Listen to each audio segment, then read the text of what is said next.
সুপ্রিয় শিক্ষার্থীরা, আজকে আমরা পঞ্চম শ্রেণী গণিত বইয়ের অনুশীলনী 5-এর 37 পৃষ্ঠার 3, 4, 5, 6 এই 4টি অঙ্কর সমস্যা সমাধান করব। আমাদের যে 3 নাম্বার অঙ্ক আছে, এটি একটি লেখা আছে, একটি রাস্তায় কিছু গাছ ও ল্যাম্পপোস্ট আছে। 25 মিটার পর পর গাছ এবং 20 মিটার পর পর ল্যাম্পপোস্ট আছে।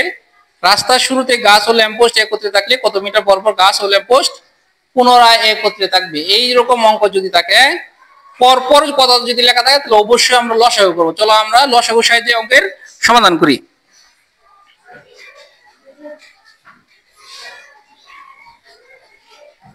গাছ ও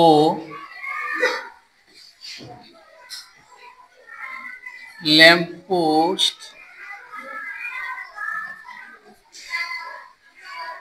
পুনরায়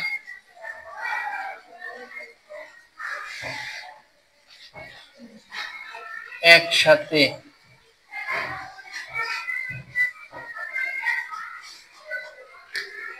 থাকবে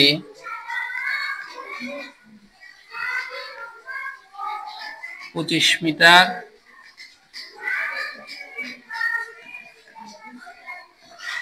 ও 20 মিটার।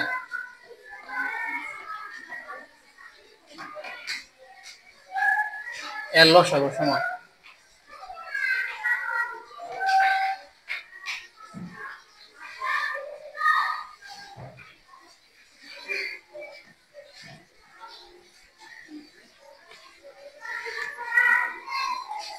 তাহলে আমরা 25 ও 20 এর লসাগু করব। 25 ও 20 এর যদি লসাগু করি, তাহলে আমরা এমন একটা সংখ্যা দিয়ে ভাগ করবো যাতে দুইটা সংখ্যারে ভাগ যায়। আমরা 5 দিয়ে যদি 25 এর ভাগ করি তাহলে 5 হয়, আবার কমা দিলাম। 5 দিয়ে যদি 20 এর ভাগ করি কত হয়? 4 হয়। আর ভাগ যেতেছে না, যেহেতু যেতেছে না, এখন আমরা এই বাম পাশের সংখ্যা এবং নিচের সংখ্যাগুলোর গুণফলই হবে নির্ণেয় লসাগু। তাহলে লিখবো, সুতরাং নির্ণেয় লসাগু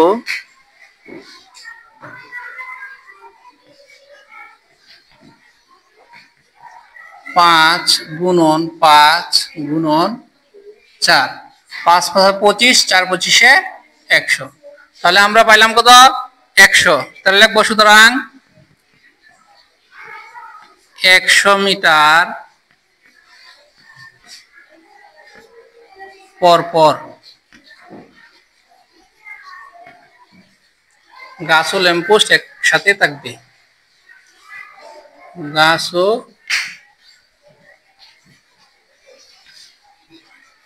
ল্যাম্পপোস্ট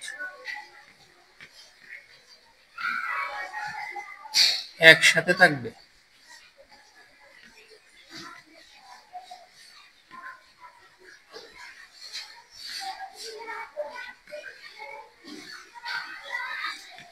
আশা করি তোমরা এই 3 নং যে অঙ্কের সমাধান সেটা বুঝতে পারছো। চলো আমরা এখন 4 নং অঙ্কের সমাধান করি।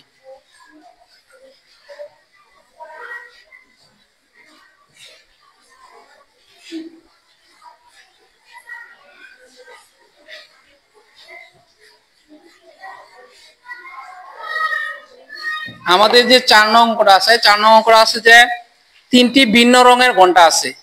লাল রঙের ঘন্টা 18 মিনিট পর পর, হলুদ রঙের ঘন্টা 15 মিনিট পর পর এবং সবুজ রঙের ঘন্টা 12 মিনিট পর পর বাজে। ঘন্টাগুলো সন্ধ্যা 6টায় একসাথে বাজলে পুনরায় কখন একসাথে বাজবে? এটা হচ্ছে 37 পৃষ্ঠার 4 নং অঙ্ক। এখন এই যে একটা 4 নং অঙ্ক আছে, পরপর কথাটা, যেহেতু পরপর কথাটা লেখা আছে, সেহেতু আমরা কি করব? লসাগু করব। চলো আমরা লসাগু সাহায্যে এই 4 নং অঙ্কের সমাধান করি। তাহলে আমরা লিখবো, ঘন্টা 3টি, ঘন্টা 3টি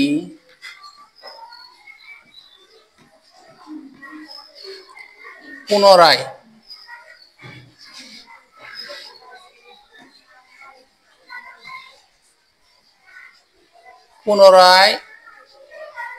একত্রে বা একসাথে, এক কথায় একত্রে বাজবে। ঘন্টা 3টি পুনরায় একত্রে বাজবে 18 মিনিট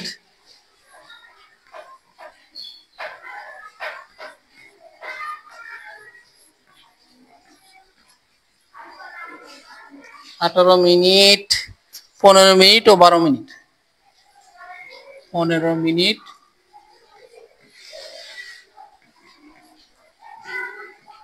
ও 12 মিনিট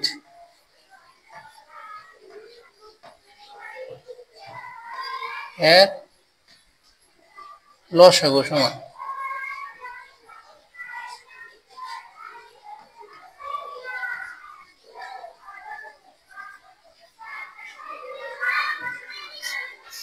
চলো তাহলে আমরা 18, 15 ও 12 এর লসাগু নির্ণয়টা করি। 18, 15, 12। 18, 15 এবং 12 এর যদি লসাগু করতে যাই তাহলে আমরা কোন সংখ্যা দিয়ে তিনটা সংখ্যার ভাগ যাবে? আমরা সব সময় ছোট সংখ্যা দিয়ে ভাগ করার চেষ্টা করব। এই যে লসাগু ভাগ করার সবসময় কি করব? ছোট সংখ্যা দিয়ে ভাগ করব। আরেকটা জিনিস বলি, প্রত্যেকটা সংখ্যার পরে কমা বসাতে হবে। প্রত্যেকটা সংখ্যার পরে কমা বসানোর মানে হচ্ছে আমরা একটা সংখ্যা থেকে আরেকটা সংখ্যার পার্থক্য করার জন্য। চলো আমরা প্রথমে যেহেতু ছোট সংখ্যা দিয়ে ভাগ করবো তাহলে 2 দিয়ে ভাগ করবো। 2 দিয়ে যদি ভাগ করি, 2 দিয়ে 9 এর ভাগ 18 ভাগ করলে হয়, ভাগফল হয় 9। 2 দিয়ে তো আর 15 ভাগ যায় না, যেহেতু যায় না, যদি ভাগ না যায় তাহলে আমরা হুবহু সেই সংখ্যাটাই ব্যবহার করব। 2 দিয়ে যদি 15 ভাগ না যায় তাহলে 15ই লিখবো। এখন 2 দিয়ে কিন্তু 12 এর ঠিকই ভাগ যায়। 2 দিয়ে যদি 12 ভাগ করি কত হয়? 6 হয়। তাহলে আমরা এখন দেখি আরো কোনো সংখ্যাতে ভাগ যায় কিনা। আমরা এখন 3 দিয়ে ভাগ করতে পারি। চলো আমরা 3 দিয়ে ভাগ করি। 3 দিয়ে যদি ভাগ করি, 3 9 এর মধ্যে কয়বার যায়? 3 বার যায়। 3 3 9, 3 15 এর মধ্যে 5 বার যায়। 3 5 15, 3 6 এর মধ্যে কয়বার যায়? 2 বার যায়। 3 9 6। আর কোন সংখ্যাতে কিন্তু ভাগ যায় না। তাহলে আমরা নির্ণয় লসাগু লিখি। সুতরাং নির্ণয় লসাগু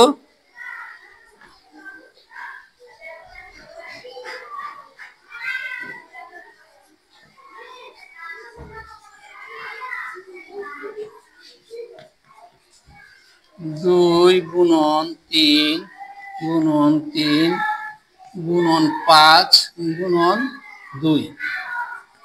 এখন যদি আমরা 3 দুগুণে 6 আর 3 6 18, ঠিক আছে। আর যদি 5 দুগুণে 10, 10 আর 18 গুণ করলে হচ্ছে 180। আমরা 180 মিনিট পাইলাম। 180 মিনিট। এখন আমরা কথা হচ্ছে যে এখানে কিন্তু লেখা আছে যে ঘন্টাগুলো সন্ধ্যা 6টায় একসাথে বাজবে। সন্ধ্যা 6টায় যদি একসাথে বাজে তাহলে পুনরায় কখন একসাথে বাজবে? তাহলে মিনিট যেহেতু 60 মিনিটে আমরা জানি 1 ঘন্টা, কিন্তু এখানে আছে 180 মিনিট। তাহলে 180 মিনিটে আমাদের ঘন্টায় রূপান্তর করতে হবে। তাহলে আমরা লিখবো এখানে 60 মিনিট। আমরা জানি আমরা জানি 60 মিনিট সমান 1 ঘন্টা।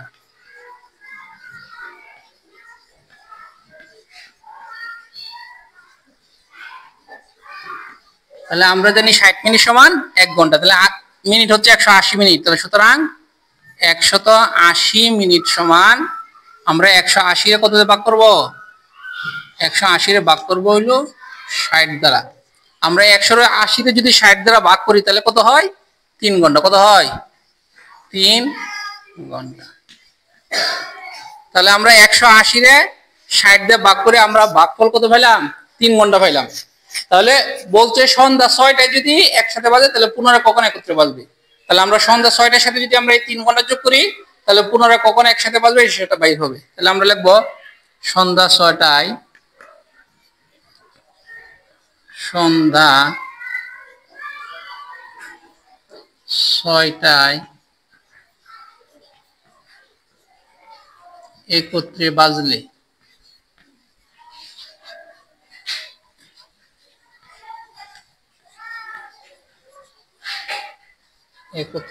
পুনরায় একত্রে বাজবে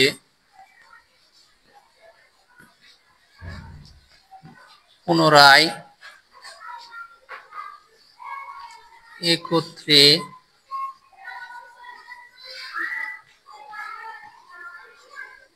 একত্রে বাজবে। আমরা সন্ধ্যা 6টার সাথে কত যোগ করব? 6 ঘন্টা, 3 ঘন্টা। লাগবো সন্ধ্যা 6টা যোগ 3 ঘন্টা সমান সমান সন্ধ্যা 6টার সাথে যদি 3 ঘন্টা যোগ হয় তাহলে হবে রাত হয়ে যাবে, তাই না? তাহলে লাগবে রাত 9টা।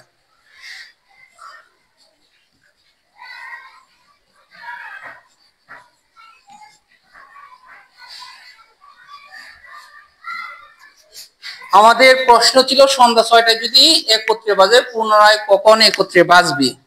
তাহলে আমরা নির্ণয় লসক পেয়েছি কত? 180 মিনিট। আমরা জানি 60 মিনিট সমান 1 ঘন্টা, সুতরাং 180 মিনিট সমান 180 এর 60 দিয়ে ভাগ করছি। 180 এর 60 দিয়ে ভাগ করে আমরা কত পাইছি? 3 ঘন্টা। এখন লিখবো সন্ধ্যা 6টায় একত্রে বাজলে পুনরায় একত্রে বাজবে। সন্ধ্যা 6টার সাথে 3 ঘন্টা যোগ করছি। আমরা জানি সন্ধ্যার পরে হয় রাত, তাহলে সন্ধ্যা 6টার সাথে যদি 3 ঘন্টা যোগ করছি তাহলে কত হয়েছে? রাত 9টা।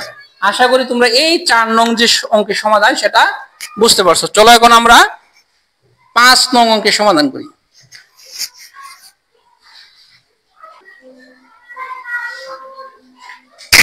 আমরা এখন 5 নং অঙ্কের সমস্যার সমাধান করব। 5 নম্বরটা হচ্ছে ডান পাশে একটি আয়তাকার মেঝের ছবি দেওয়া আছে। দেখো একটা ছবি দেওয়া আছে। কোনো খালি জায়গা না রেখে আমরা ঘরের মেঝেতে বর্গাকার কার্পেট বসাতে চাই। এখানে দেখো তোমাদের চিত্রে দেওয়া আছে, উপরে দেওয়া আছে কত? 42 মিটার, অর্থাৎ দৈর্ঘ্য 42 মিটার, প্রস্থ দেওয়া আছে 36 মিটার। এখন কথা হচ্ছে যে মেঝেতে বিছানো যাবে এমন বর্গাকার কার্পেটের বৃহত্তমটির 1 বাহুর দৈর্ঘ্য কত? বৃহত্তম কথাটা যদি লেখা থাকে তাহলে অবশ্যই তোমাদের গসাগু নির্ণয় করতে হবে। আমরা গরিষ্ঠ শব্দের অর্থ জানি বড় এবং লঘিষ্ঠ শব্দের অর্থ জানি ছোট। যদি বৃহত্তমটির 1 বাহুর দৈর্ঘ্য, বৃহত্তম কথা যদি কোনো একটা প্রশ্নে এরকম ভাবে স্পেসিফিক উল্লেখ থাকে তাহলে মনে করবা এটা কি করতে হবে? গসাগু নির্ণয় করতে হবে। যেহেতু গসাগু নির্ণয় করতে হবে, চলো গসাগু নির্ণয়ের সাহায্যে আমরা 5-এর 1 নং প্রশ্নের সমস্যার সমাধান করি। তাহলে আমরা কি লিখবো? আমরা লিখবো বর্গাকার কার্পেটের বৃহত্তমটির 1 বাহুর দৈর্ঘ্য হবে, সরি 5-এর 1 বর্গাকার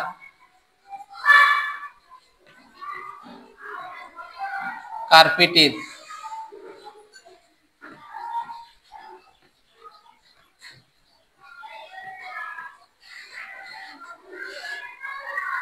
বৃহত্তমটির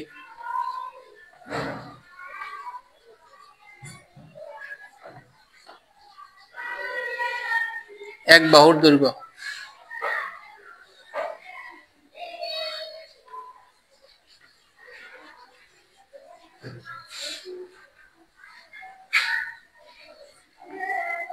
এক বাহুর দৈর্ঘ্য হবে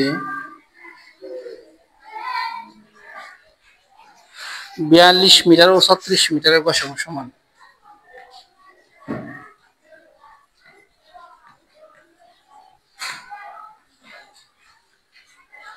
ও 36 মিটার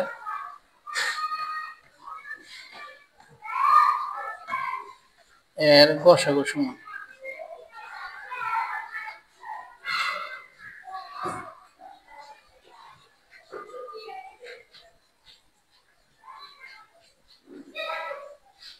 সুপ্রিয় শিক্ষার্থীরা, তোমরা বুঝতে পারছো যে অর্থাৎ 42 মিটার এবং 36 মিটার যদি গসাগু নির্ণয় করি তাহলে সেটা হবে, অর্থাৎ এটার যে গসাগু বাইর হবে সেই গসাগুটি হবে বর্গাকার কার্পেটের বৃহত্তমটির 1 বাহুর দৈর্ঘ্য। তাহলে আমরা চলো গসাগু নির্ণয় করি। 42 36 আমরা যে সিস্টেমে লসাগু নির্ণয় করছিলাম সেই সিস্টেমে গসাগু নির্ণয় করব। লসাগু নিয়মের ক্ষেত্রে বারবার হচ্ছে তোমার কমপক্ষে 2টা সংখ্যা যদি ভাগ যায় তাহলেই চলে। আর গসাগুর সিস্টেম যদি এইভাবে আমরা গসাগু নির্ণয় করি তাহলে প্রত্যেকটা সংখ্যায় ভাগ যেতে হবে, একটা সংখ্যা গেল না চলবে না গসাগুর ক্ষেত্রে। তাহলে গসাগুর ক্ষেত্রে নিয়ম কি? এখানে যটা সংখ্যা থাকবে ওইটা সংখ্যাকে যে কোনো একটা সংখ্যা দেওয়া ভাগ যেতে হবে। চলো আমরা ভাগ করি। আমরা এখন যদি 2 দিয়ে ভাগ করি, 2 দিয়ে যদি 42 এর ভাগ করি তাহলে হয় 21, 2 দিয়ে যদি 36 এর ভাগ করি তাহলে কত হয়? 18। এখন কত দিয়ে ভাগ যা? এখন আমরা 3 দিয়ে ভাগ করব। 3 দিয়ে যদি আমরা 21 এর ভাগ করি তাহলে 7, 3 দিয়ে যদি আমরা 18 এর ভাগ করি হয় 6। দেখো 7 এবং 6 দুটো ভিন্ন সংখ্যা, কিন্তু দুটারে কোনো একটা সংখ্যাতে ভাগ যাচ্ছে না, যেহেতু যাচ্ছে না সেহেতু আর ভাগ করব না। এখন কথা হচ্ছে লসাগুর ক্ষেত্রে আমরা কি করছি? বাম পাশের সংখ্যা এবং নিচের সংখ্যা যা পাইছি সব কিছু গুণ করছি লসাগুর ক্ষেত্রে। আর গসাগুর ক্ষেত্রে ঠিক অন্যটা, গসাগুর ক্ষেত্রে হচ্ছে বাম পাশের যে সংখ্যাগুলো থাকবে সেগুলো গুণফলই হবে নির্ণয় গসাগু। নিচের গুলো যেটি আছে এগুলো গুণ করা যাবে না গসাগুর ক্ষেত্রে। তাহলে আমরা লিখবো নির্ণয় গসাগু। সুতরাং নির্ণয়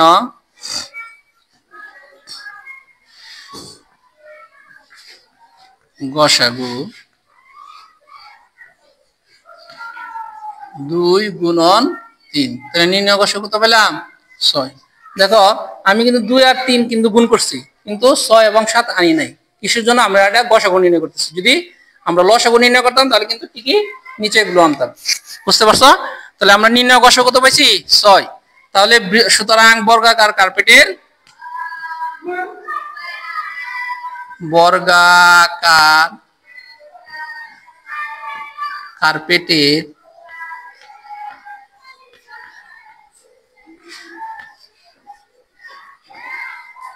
বৃহত্তমটির এক বাহুর দৈর্ঘ্য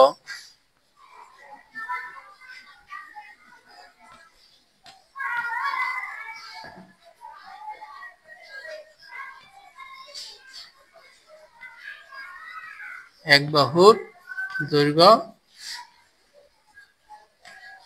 6 মিটার।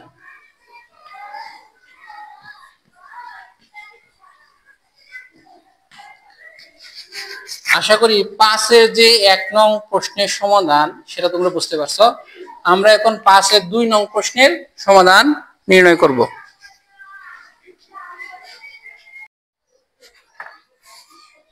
5-এর যে 2 নম্বর অঙ্কটা আছে সেটা হচ্ছে সম্পূর্ণ মেঝে কার্পেট বিছানোর জন্য এরূপ কয়টি কার্পেট লাগবে। আমরা যদি কার্পেটের সংখ্যা বাইর করতে যাই তাহলে আমাদের আয়তাকার যে মেঝে আছে আয়তাকার মেঝের ক্ষেত্রফল বের করতে হবে। আয়তাকার মেঝের ক্ষেত্রফল বাইর করার পরে আমরা কার্পেটের ক্ষেত্রফল বের করব।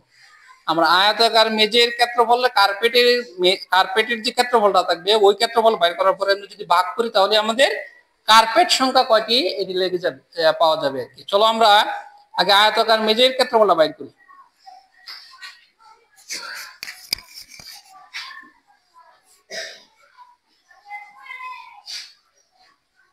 আমরা জানি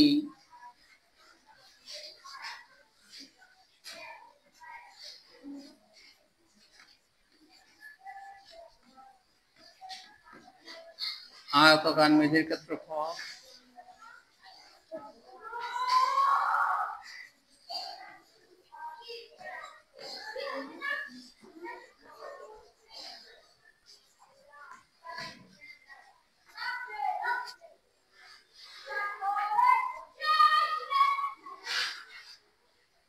আয়তাকার মেঝের ক্ষেত্রফল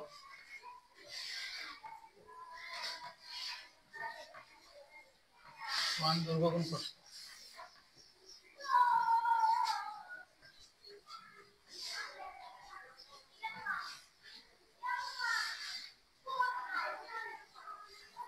লেখার পরে আমরা লিখবো বর্গ একক।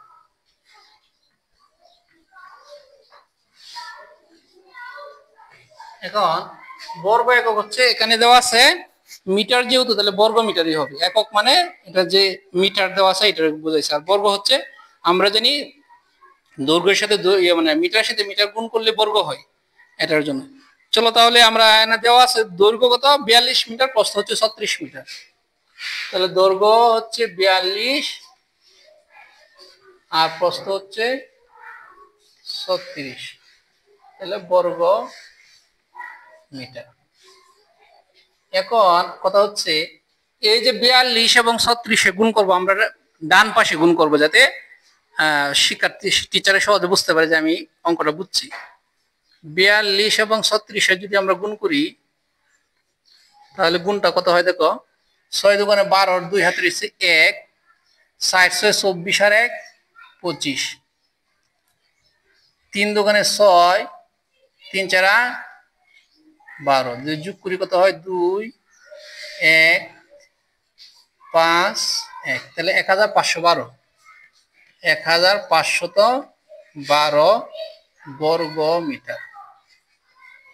তাহলে আমরা আয়তাকার মেঝের ক্ষেত্রফল পাইছি 1512 বর্গ মিটার। এখন আমার বাইর করতে হবে কার্পেটের। আমরা জানি ক হতে পাই বর্গাকার কার্পেটে এক বাহুর দৈর্ঘ্য। তাহলে আমরা লিখবো ক না, এখানে যেহেতু 1 নং দেওয়া আছে 1 নংই লিখবো। 1 নং হতে পাই, 1 নং হতে পাই। এখানে যদি দুইটা অঙ্ক পাশাপাশি আছে আমরা প্রত্যেকে পাইছি 1 নং হতে পাইছি। 1 নং হতে কি পাইছি? বর্গাকার কার্পেটের 1 বাহুর দৈর্ঘ্য। বর্গাকার কার্পেটের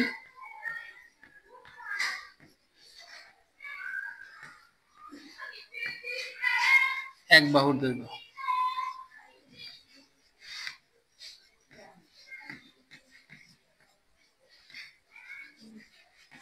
এক বাহুর দৈর্ঘ্য হচ্ছে 6 মিটার। বর্গাকার কার্পেটের 1 বাহুর দৈর্ঘ্য 6 মিটার। আমরা জানি তাহলে বর্গ ক্ষেত্রফলের সূত্র আছে। আমরা যেরকম আয়তক্ষেত্রের ক্ষেত্রফলের সূত্র পাইছি দৈর্ঘ্য গুণ প্রস্থ, বর্গক্ষেত্রের একটা সূত্র আছে। তো বর্গক্ষেত্রের সূত্রটা কি? আমরা লিখতেছি বর্গক্ষেত্রের ক্ষেত্রফল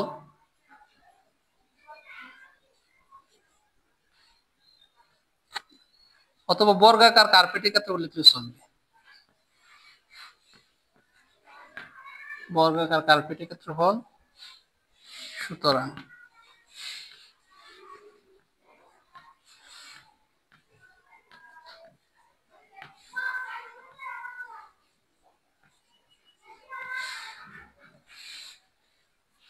বর্গাকার কার্পেটের ক্ষেত্রফল হচ্ছে 1 বাহুর দৈর্ঘ্য গুণ 1 বাহুর দৈর্ঘ্য।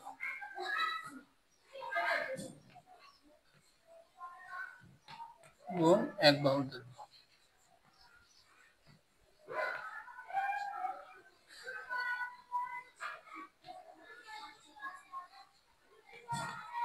তাহলে কত হইতো? 6 গুণ 6, এটাও বর্গ মিটার।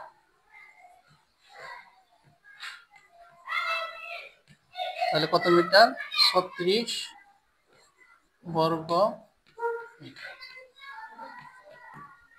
আমাদের যদি কোনো সময় কার্পেট কয়টি লাগবে সেটা বাইর করতে বলে, তাহলে অবশ্যই যে মেঝে দেওয়া থাকবে দৈর্ঘ্য প্রস্থ ওইটা ক্ষেত্রফল এবং কার্পেটের ক্ষেত্রফল, মেঝের ক্ষেত্রফল কার্পেটের ক্ষেত্রফল ভাগ করলে আমাদের কয়টি কার্পেট লাগবে সেটা বাহির হবে। তাহলে এখন লিখবো সুতরাং কার্পেট লাগবে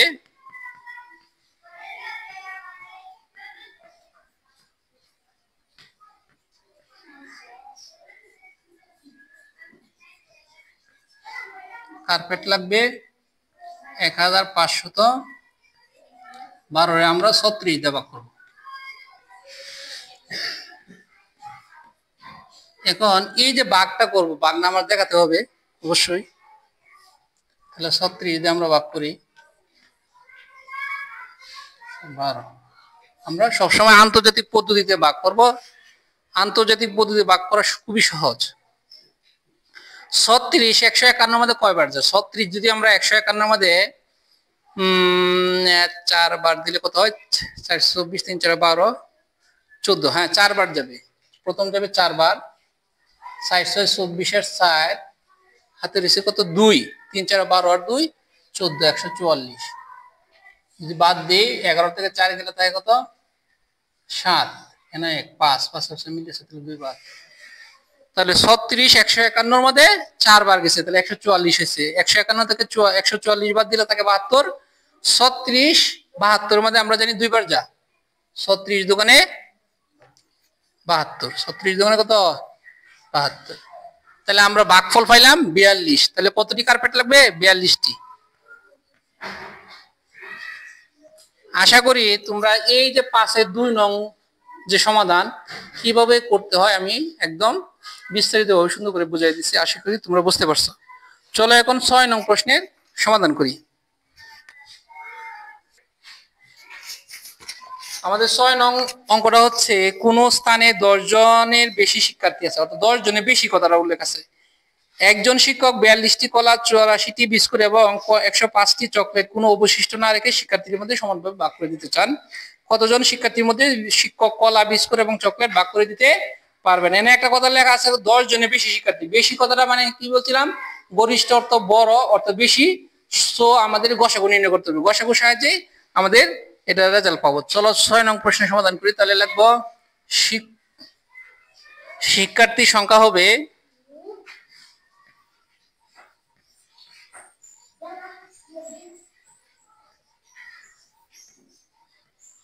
শিক্ষার্থীর সংখ্যা হবে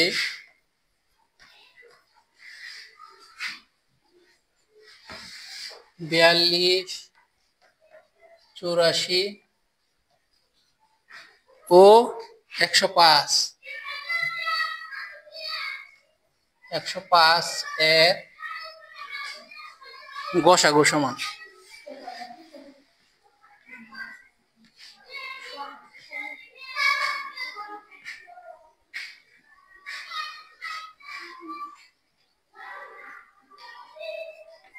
তাহলে গসাগু করি 42, 84, 105। এখন আমরা যদি 7 দিয়ে ভাগ করি, 7 দেয়া, তাহলে 6 7 42, 7 দিয়ে যদি ভাগ করি 7 বরং 84 আর 7 কে 7 35, 5 7 35, 7 15 105।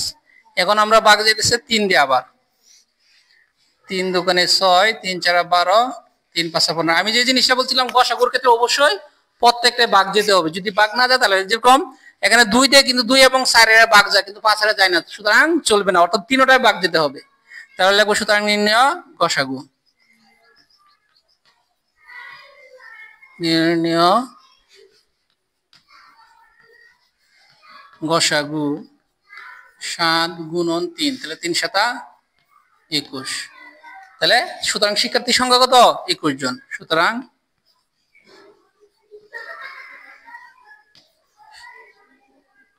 শিক্ষার্থীর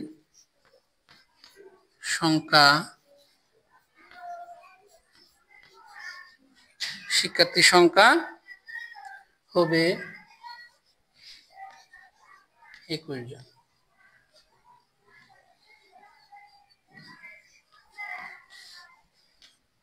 আশা করি তোমরা এই 6 নং প্রশ্নের সমাধান বুঝতে পারছো। ধন্যবাদ সকলকে। আমরা আজকে 37 পৃষ্ঠা অনুশীলনী 5 এর 3, 4, 5 ও 6 নং অঙ্কের সমাধান করলাম।